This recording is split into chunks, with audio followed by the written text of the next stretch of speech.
Irmãos, para o nosso momento de edificação, vamos abrir a nossa Bíblia em Tito, capítulo 1, e vamos receber a palavra de Deus pela pregação.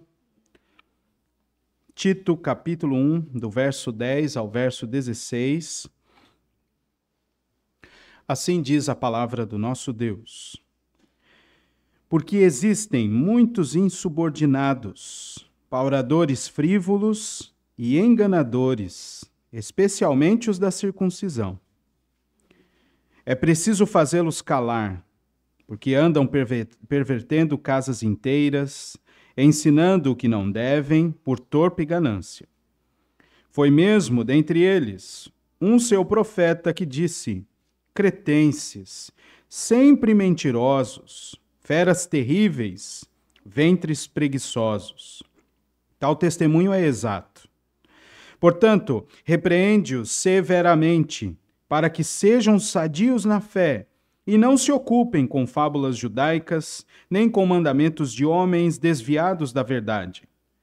Todas as coisas são puras para os puros, todavia, para os impuros e descrentes, nada é puro. Porque tanto a mente como a consciência deles estão corrompidas. No tocante a Deus, professam conhecê-lo. Entretanto, o negam por suas obras. É por isso que são abomináveis, desobedientes e reprovados para toda boa obra. Até aqui a palavra do Senhor. Vamos orar mais uma vez? Deus, nós suplicamos a Ti entendimento correto da Tua santa palavra. Nós acabamos de ler e cremos que pelo poder que há no Teu Santo Espírito, o Senhor vai tornar estas palavras alimento para nós. Então ajuda-nos e faz-nos ver, ó Deus, as maravilhas da Tua lei neste momento. Em nome de Cristo Jesus, amém. Você já deve ter passado por aquela experiência constrangedora de ter que avisar alguém ou ser avisado de que há uma sujeirinha no dente, ou até mesmo no nariz. É constrangedor isso. Se não era com você, quanto tempo foi utilizado para planejar essa abordagem? A gente ensaia para fazer isso. Como é que eu vou fazer? Como que eu vou abordar? Como é que eu falo? Vou fazer um gesto? O que eu vou fazer?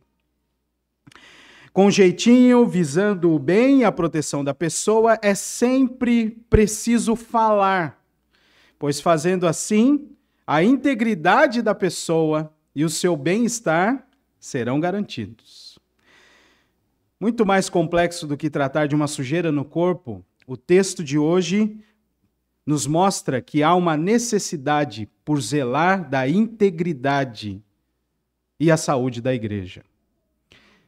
E é importante que nós vejamos as sujeiras que existem e avisemos aqueles que estão portando estas pequenas sujeiras ou grandes sujeiras, para que nós, de fato, cuidemos da saúde da igreja e da saúde daqueles que estão propagando ensinos contrários à palavra de Deus.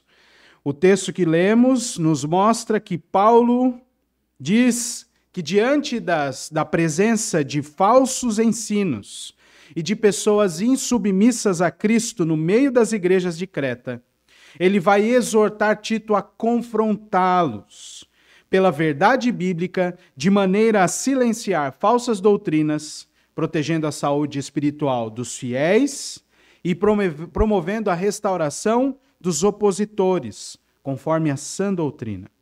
E é assim, meus irmãos, que casas dos fiéis, as igrejas e as próprias pessoas se tornarão firmes sob a suficiência das Escrituras.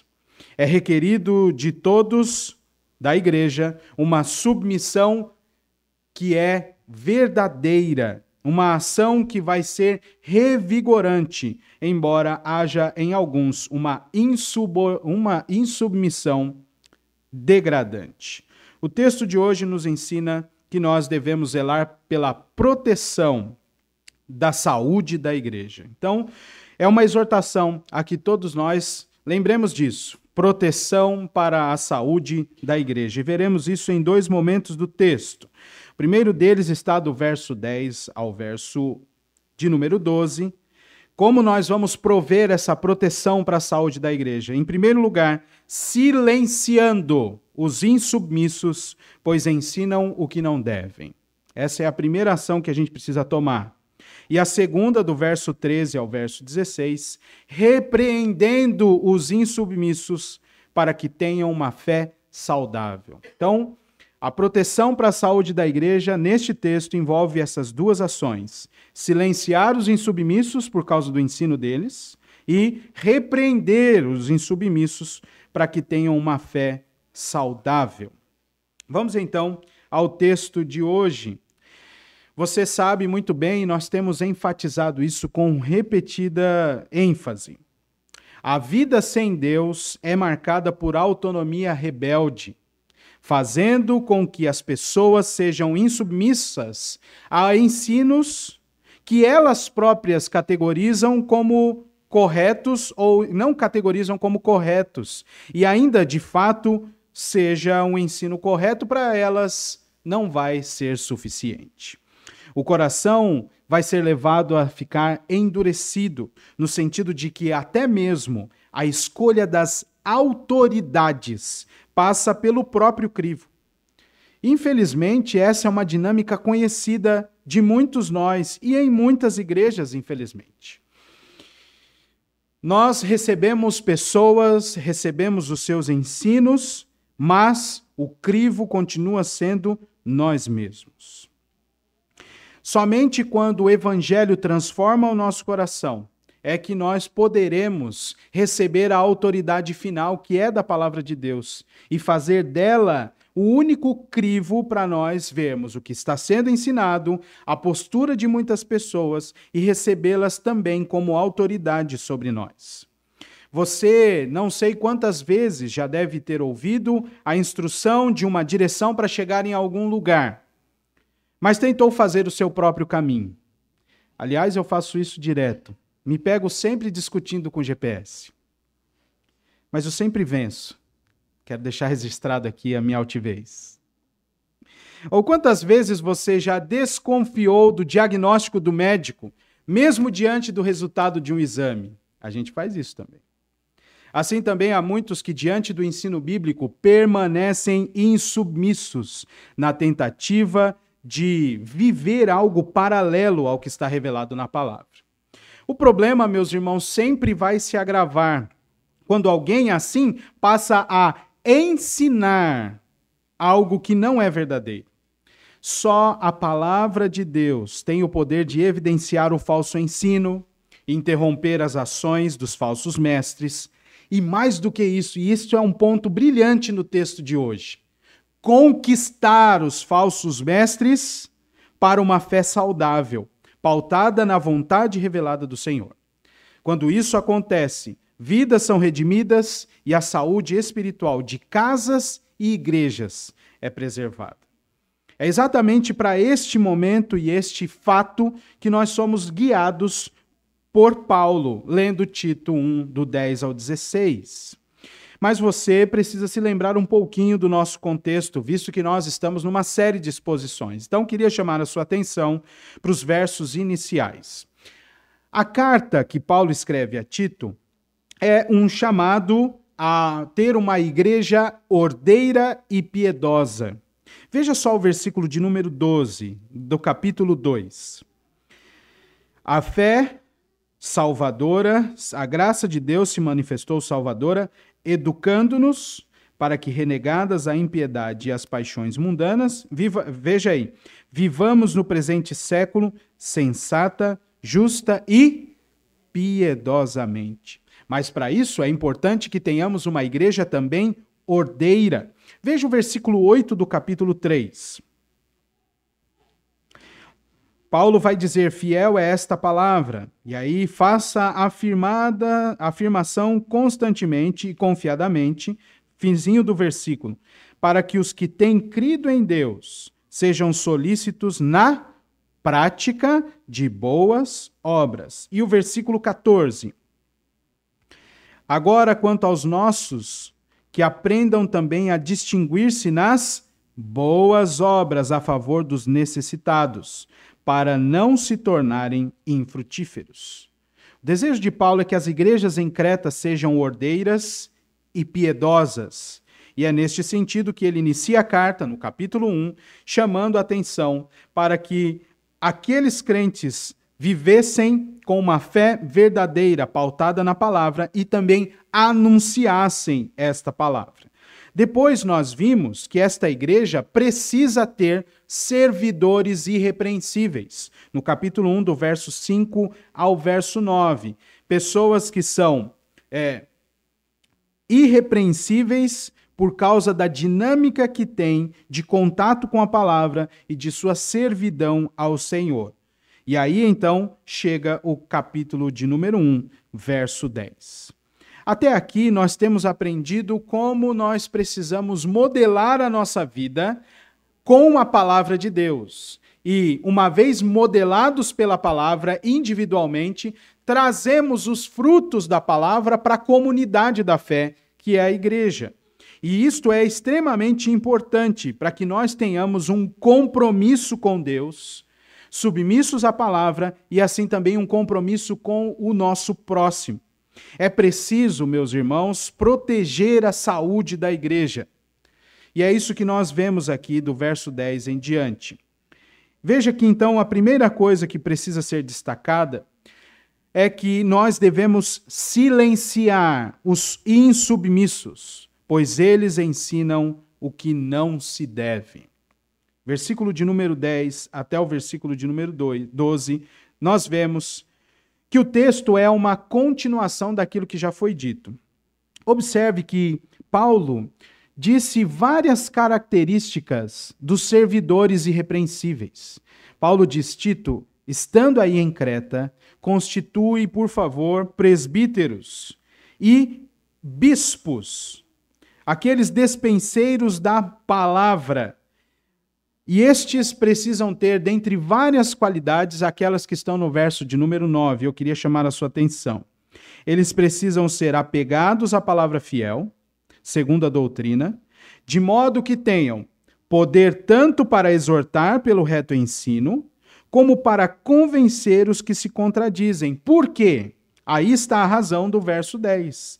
Porque existem muitos insubordinados. Note que a necessidade da igreja ter presbíteros, estes bispos, estes supervisores da doutrina constituídos em cada igreja, é porque existe também no meio da igreja pessoas insubordinadas à palavra. Daí a função, a necessidade e o alto grau requerido daqueles que devem ser constituídos presbíteros na igreja. Nós precisamos deles, porque há muito falso ensino e há pessoas insubmissas à verdade, que não vivem apenas como insubmissos, mas propagam esta insubmissão à palavra de Deus. E aí vem o versículo de número 11, enfatizando a ação que nós precisamos ter quando encontramos algo desta maneira na igreja. É preciso fazê-los calar. Estes insubmissos, insubordinados, que não podem se sujeitar a controle ou até mesmo à condução de alguém, são pessoas extremamente teimosas. Não porque mera ordem foi dada, mas são teimosos contra Deus. Eles se recusam a se submeter à autoridade do Senhor. São pessoas indisciplinadas, são pessoas rebeldes, desobedientes. Mais do que isso, diz o versículo de número 10, Paulo fala que eles são pauradores frívolos. No português, bem português, aquele que estão tentando mudar, inclusive, é aquela pessoa que é papuda, sabe? Já encontrou com uma pessoa assim dentro da igreja? Conversador, alguém cheio de palavras vazias, sem sentido. Mais do que isso, esse tipo de pessoa também é caracterizado pelo fato de ser enganadora, diz o versículo 10. Um impostor, ou até mesmo pode ser traduzida essa palavra por sedutor. Como diria um personagem antigo da cultura brasileira, é o somebody love. Lembra dele? Às vezes ele pode estar dentro da igreja. Mas Paulo vai fazer uma categorização importante, principalmente, diz a virada do verso 10 para o verso 11, os da circuncisão. É interessante observar isso aqui, porque Tito está trabalhando num lugar de gentios, não de judeus. Mas existem pessoas que são da circuncisão. São pessoas que são crentes no Antigo Testamento. São pessoas que observam a lei de Moisés, as festas e muito do cerimonialismo do Antigo Testamento. De onde vem isso? Muito provavelmente, irmãos, da diáspora ou daquela distribuição das pessoas que foi por muitos lugares. O registro disso e a evidência que temos, talvez a primeira delas no Novo Testamento, está em Atos capítulo 2, verso 11, porque havia cretenses no dia do Pentecostes, ouvindo falar e identificaram que aquilo que os judeus diziam eram as grandezas de Deus. Mesmo em um lugar distante, a fé do Antigo Testamento chegou a Creta, muito tempo antes do trabalho de Tito. Mas o evangelho do Senhor Jesus Cristo, a mensagem de que o Messias prometido havia chegado, ainda estava em expansão. E é por isso que esta igreja precisava colocar as coisas em ordem e ser levada a um viver piedoso. Mas aí Paulo insiste no versículo de número 11. Tito, é necessário fazer com que estas pessoas se calem. Nós não lidamos muito bem com estas ações. Às vezes nós somos rudes demais. Às vezes negligentes demais. Somos talvez bem treinados para confrontar o pecado de alguém, mas pouco treinados a fazer com que um falso ensino seja interrompido no meio da igreja. Mas é preciso que nós façamos isso. É preciso fazer estas pessoas se calarem. Porque o que eles dizem, a maneira como ensinam, pode, meus irmãos, diz o versículo de número 11, perverter, destruir, derrubar casas inteiras. O problema de um falso ensino na igreja não é apenas no momento da comunidade. É quando este ensino é absorvido e passado à prática. As casas vão ruir por causa disso. E toda semana nós temos o exemplo de uma falsa doutrina ou de uma prática que é desatrelada à palavra de Deus, que foi ensinada numa igreja por aí. Certamente este falso ensino vai fazer com que famílias inteiras se percam. Já imaginou um pai? Atenção que eu vou falar, é só um exemplo, tá bom? É contemporâneo, inclusive. Não sou defensor do que eu vou dizer aqui, tá bom? Mas imagine-se um pai, ou imagine-se na pele de um pai, que sempre foi contrário a tatuagens. Sempre. Mas que agora recebeu o filho que veio de um culto com uma tatuagem feita. Aquilo toma-se verdade e a família então passa a se tatuar. É só um exemplo. Não é nada a respeito da tatuagem em si. É uma prática que não tem fundamento bíblico, sendo ensinado na igreja e transtornando casas inteiras. É sobre isso. E nós precisamos fazer estas pessoas ficarem quietas, calarem a boca, com autoridade bíblica, e não com o nosso próprio crivo.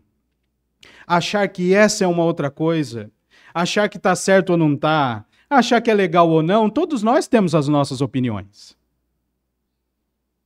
Mas o que é que a Bíblia diz? E qual é o perigo de viver aquilo que a Bíblia não diz? O apóstolo Paulo é enfático. Eles precisam ficar quietos. O problema é que este ensino deles está recheado ou até mesmo motivado de torpe ganância, ainda diz o verso 11. Nada diferente daquilo que o Senhor Jesus preveniu os seus apóstolos.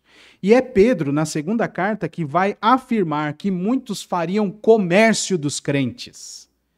E, infelizmente, é o que nós temos visto por aí.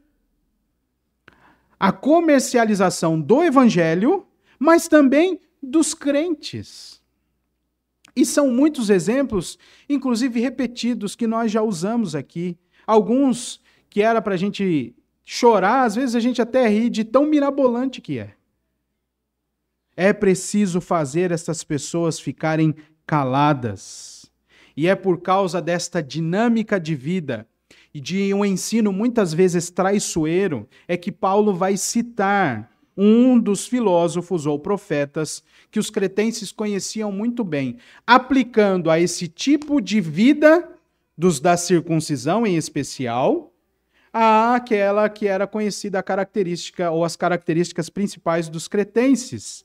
Cretenses, sempre mentirosos, feras terríveis, ventres preguiçosos.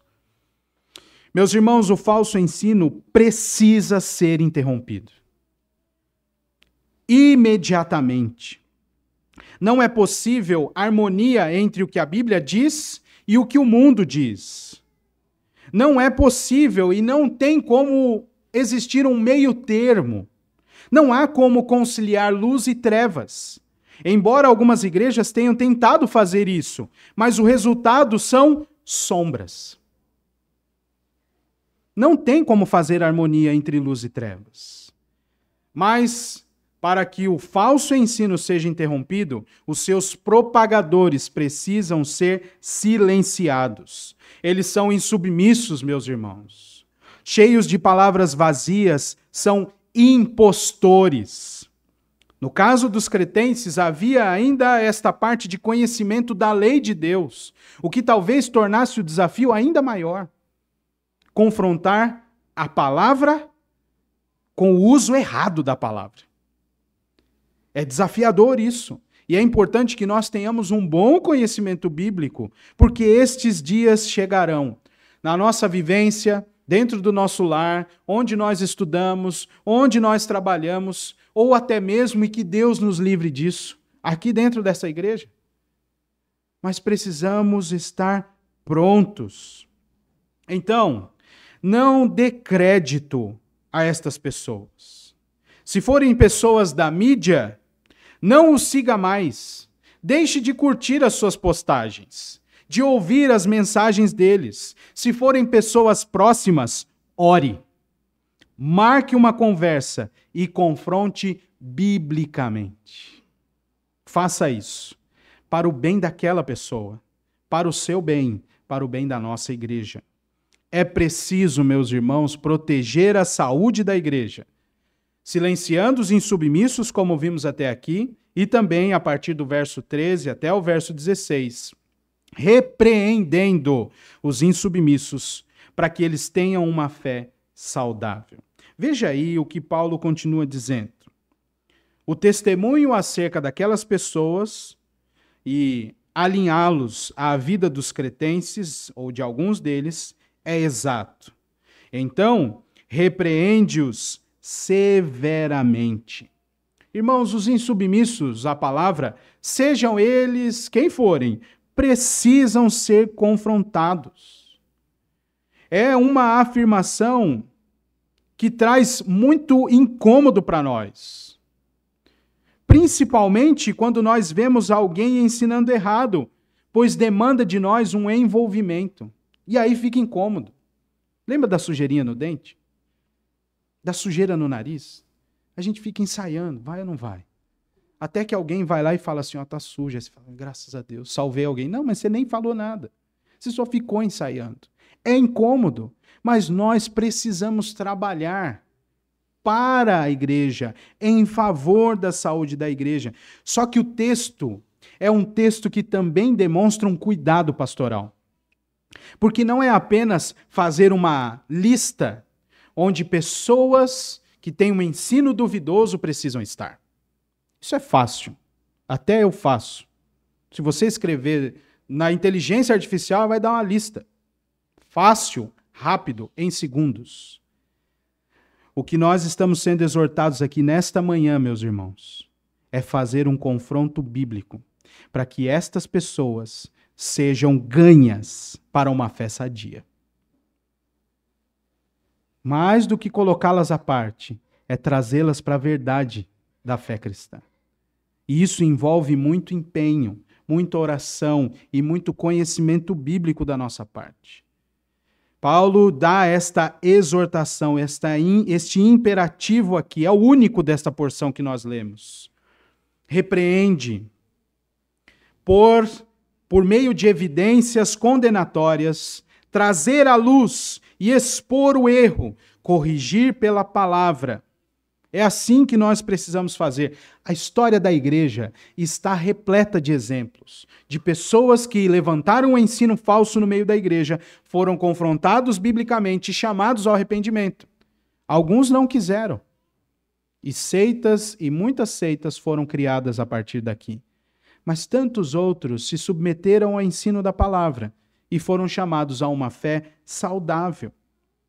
É preciso fazer com que eles se tornem sadios na fé, diz o versículo de número 13. Veja aí. Repreende-os severamente. Para quê? Para que sejam sadios na fé. Repreende-os também, verso 14, para que eles não se ocupem com fábulas judaicas, nem com mandamentos de homens desviados da verdade. O falso ensino vai trazer problemas para dentro da igreja, vai trazer problemas para dentro de suas casas. O objetivo único desta ação é a proteção da igreja e, como consequência disso, é a restauração daqueles que vivem no engano. É a preocupação com a sua fé. Nós precisamos ficar mais atentos a isso. Às vezes a gente só avisa que vai bater. Quando bateu. A gente não avisa antes. A gente não faz um sinal. Só vai bater, vai bater, vai bater. Bateu. Mas nós somos chamados a nos envolver. Nós somos corpo de Cristo, irmãos. É triste ver alguém se perdendo. Mas nós precisamos lutar para que essa pessoa seja conquistada à saúde da sua fé novamente.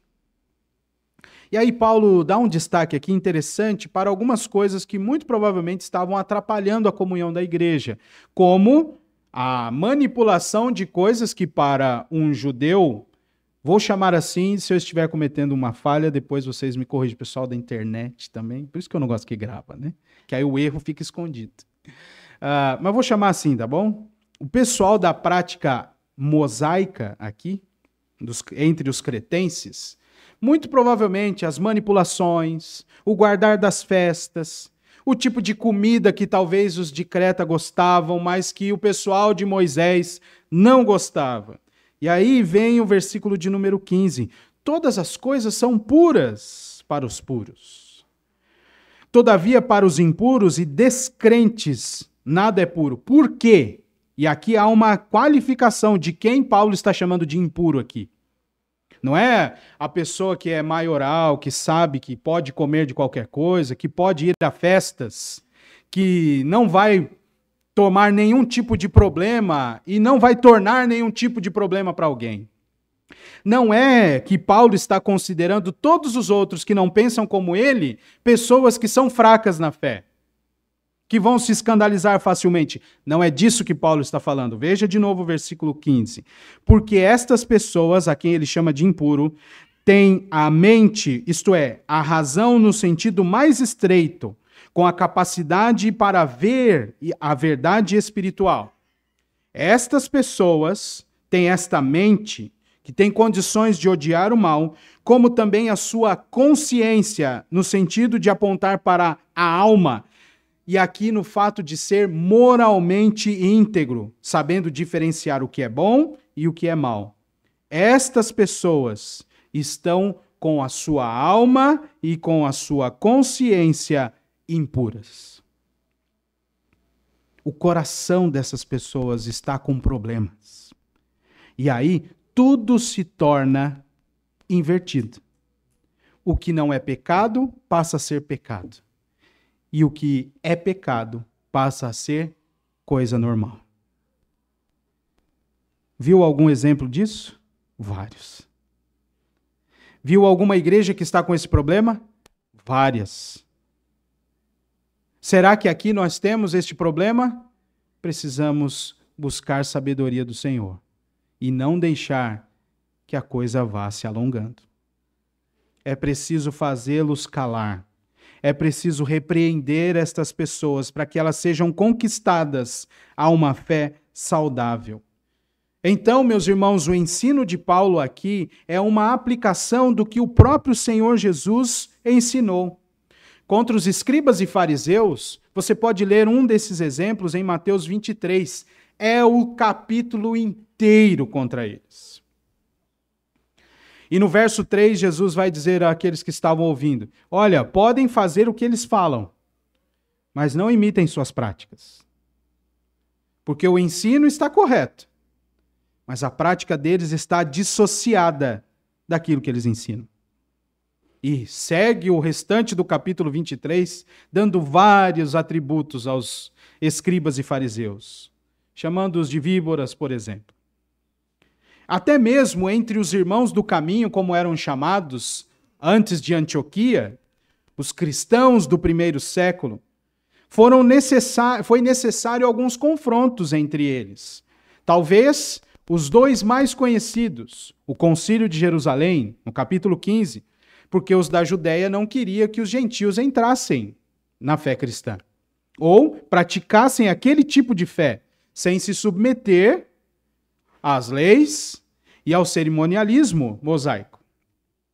E aí diz o início do capítulo 15 que houve muita discussão e grande contenda entre Paulo, os seus companheiros e os da Judéia. Mas aí todos eles foram confrontados com a verdade bíblica em todo aquele concílio que durou em Jerusalém, que ocorreu, melhor dizendo, em Jerusalém. O segundo exemplo muito conhecido é quando Paulo precisa exortar a falha de prática de Pedro, em Gálatas capítulo 2, versos 11 até o 14, do verso 11 até o verso 14, quando Paulo diz que precisou chamar a atenção de Pedro. Porque ele estava comendo com os gentios, mas quando viu o pessoal vindo da circuncisão, ele largou. Jogou o prato para debaixo da mesa. E aí, Paulo o exorta àquela prática que estava em desacordo com a palavra de Deus. Irmãos, é necessário que isso aconteça. Nós precisamos fazer o falso ensino sumir da nossa igreja, sumir da nossa vida. Mas para isso nós precisamos nos empenhar nisso. Portanto, eu queria aplicar este texto com duas lições nesta manhã. Então, até aqui nós aprendemos sobre a necessidade de proteção para a saúde da igreja, de duas maneiras: silenciando os insubmissos, pois ensinam o que não se deve, e repreendendo os insubmissos para que tenham uma fé saudável. E então, vamos às aplicações. A primeira: submeta-se ao ensino bíblico. Submeta-se ao ensino bíblico. Crer, observar e manter um viver digno daquilo que nós professamos. É preciso ter esta integridade de crença e de prática. O conteúdo da fé reformada já está consolidado. Conhecê-lo superficialmente leva até um tempo, mas é possível. Você sabe os 5 solas da Reforma, você sabe os cinco pontos do calvinismo, você sabe quantos capítulos tem a Confissão de Fé, você sabe quantas perguntas tem o Catecismo Maior de Westminster, você já leu, inclusive, alguns artigos de fé do passado, você sabe muito bem o que diz ali o Catecismo de Heidelberg. Tranquilo. Leva um tempo, mas é possível. Dizer que subscreve é mais fácil ainda. É só dizer. Assim também nós podemos considerar o conteúdo das Escrituras. A depender do método de estudo, fácil. Se tem o domínio sobre o escopo dela, principais eventos e até alguns versículos-chave. Dominar é fácil. Porém, tal conhecimento não vale de nada se não estiver cravado no seu coração. E é aqui onde muitos de nós têm falhado. Se nós não tivermos um coração submisso e servo à vontade do Senhor, nós vamos falhar na nossa prática. Teremos uma prática desalinhada ao nosso discurso, mas nós precisamos ter uma ação condizente com aquilo que nós cremos. Ou, finalmente, você deixe claro que não crê assim. Seja sincero contigo, seja sincero diante de Deus, seja sincero com esta comunidade. Ou submeta-se à palavra de Deus, que é o melhor caminho. É o melhor caminho a se seguir. O povo de Israel muitas vezes foi acusado pelo Senhor de viver de forma mecânica somente, sem crer naquilo de fato. Lembra de Isaías 29:13? Eu também não lembrava até preparar a mensagem aqui. Fui ler o versículo, né? Mas eu falo ele para você rapidinho. Deus fala assim: este povo me louva com os lábios, mas o seu coração está distante de mim. A sua prática não passa de mandamentos que mecanicamente aprendeu. De igual modo, nós somos exortados, meus irmãos, a uma submissão à vontade soberana do Senhor, remodelando o nosso coração com a palavra, modificando motivações e atitudes. Muitas vezes nós vamos precisar renunciar hábitos, desejos, porque o alvo principal da nossa existência é glorificar o Senhor. Talvez você tenha que abrir mão de rotinas, de amizades, mas o seu alvo primordial é a honra ao nosso Deus e não às pessoas, menos ainda a nós mesmos. Somente assim nós seremos perfeitos e perfeitamente habilitados para toda boa obra, que é o contrário do que essas pessoas eram. Você viu no finzinho do versículo 16, quando Paulo diz: estas pessoas são abomináveis, desobedientes e reprovados para toda boa obra. Porque só é aperfeiçoado para toda boa obra aquele que tem a palavra de Deus no cerne da sua vida, no seu coração. É assim que nós lemos e aprendemos nas Escrituras. Submeta-se, portanto, ao ensino bíblico. Segunda coisa, e a última. Tenha coragem para confrontar biblicamente o erro doutrinário. Não é uma questão fácil, meus irmãos, mas todos nós somos convocados a fazer isso. Todos nós. Os primeiros objetivos você precisa ter sempre em mente. São a pureza e a saúde da igreja. Depois, a restauração daquele que vive no erro ou que o ensina. Note que no versículo 13, como nós lemos, Paulo destaca o propósito de repreender essas pessoas. Diz ele, para que sejam sadias na fé. A operação do engano é uma das características do fim dos tempos, meus irmãos. Nós ainda vamos tomar muitos sustos. Infelizmente. Isso estava indo, era. Gente, até ele. Pode ser. E quando isso acontecer, o que é que a igreja deve fazer? Repreender. Para que seja ganho. Para que seja restaurado numa fé sadia. o Senhor exortou os seus discípulos que fossem atentos às suas palavras para não serem enganados. Em Mateus 24 você lê isso. Vede que ninguém vos engane. Aparecerão muitos em meu nome, mas não cheguem até eles. O próprio apóstolo Paulo disse a Timóteo que nos últimos dias alguns apostatariam da fé, ao darem ouvidos a espíritos enganadores e ensino de demônios, na primeira carta. Mas na segunda carta, Paulo repete e amplia essa exortação, dizendo que outros tantos buscariam mestres conforme as suas próprias cobiças, não dando crédito à verdade. Nesse sentido, fica evidente a necessidade de utilizarmos a verdade bíblica para socorrer os nossos irmãos que estiverem abraçando erros doutrinários. Escrevendo aos Tessalonicenses, a sua segunda carta, Paulo fala assim, olha, se alguém não presta obediência à nossa palavra, precisa ser notado, precisa ser repreendido, mas façam isso com amor, para que seja ganho. De fato, o confronto bíblico é a melhor ferramenta para solucionar os erros doutrinários, mantendo a igreja pura e em paz, visto que os crentes verdadeiros serão chamados ao arrependimento e ouvirão a voz de Cristo. Ao passo que os descrentes serão identificados por sua dureza de coração e malícia.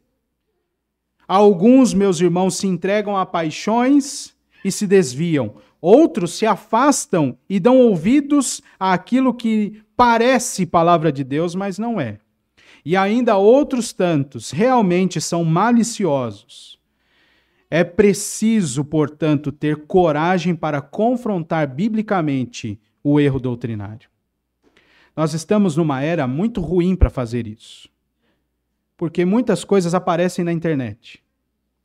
E alguns decidem confrontar o erro bíblico só reagindo aos vídeos. Não é isso que a gente precisa fazer. Seria um investimento... gera dinheiro isso, né? É por causa disso. Não daria tanto dinheiro, mas geraria um grande resultado para a fé cristã se a gente pegasse o telefone, mandasse mensagem ou ligasse para confrontar o irmão que está perdido. Não ficar fazendo vídeo na internet. Mas nós estamos nessa era. Qual é o próximo vídeo desta semana? Reagindo ao pastor fulano de tal que disse isso. E assim, casas inteiras e igrejas inteiras têm ficado à ruína, porque se afastaram da prática bíblica de confrontamento doutrinário. Então, meus irmãos, lembrem-se disso e pratique. Submeta-se ao ensino bíblico e tenha coragem para confrontar biblicamente aqueles irmãos que estão vivendo o erro ou até mesmo propagando o erro doutrinário. Eu concluo dizendo que todos nós somos convocados a trabalhar por uma igreja ordeira e piedosa.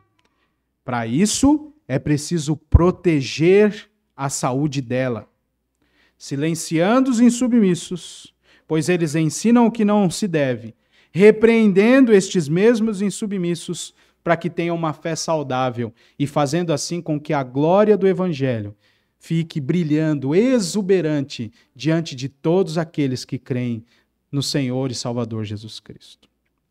Vamos ler Judas, os versos 17 em diante.